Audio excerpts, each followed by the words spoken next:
In 2012, DARPA, which is the research division of the military, started a program.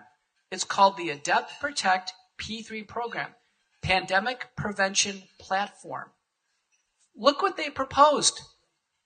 They said, listen, we are going to use gene-encoded vaccines as a new category of preventive measures based on RNA or DNA, and in this approach, we will stop a pandemic within 60 days. Within 60 days, in 2012, this was started.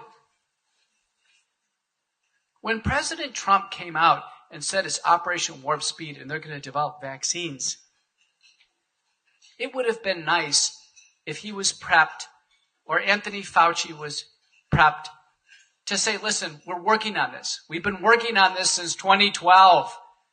This is not new. This isn't warp speed. This is 10 years in coming. The deception out in the open that this was rapidly developed, that there was all this stunning innovation. The contractors, Moderna got its first multi-million dollar contract in 2013. The military works on programs, both the threat, SARS-CoV-2, and work on the answer, monoclonal antibodies and vaccines.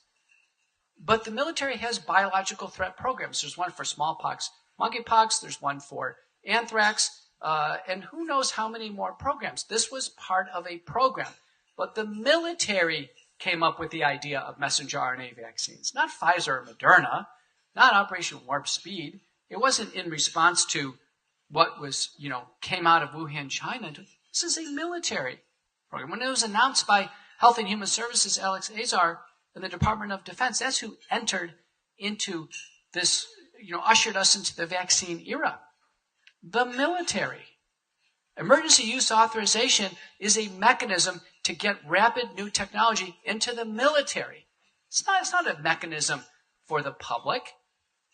Its first application broadly to the public was with the COVID-19 pandemic. That's the reason why the FDA doesn't seem like they have any ownership over this. They can't seem to respond to it because it's a military program. This has a military origin to it. And the program is executed like a military program. No one will be spared. There's no exceptions. You can kind of see the similarities there.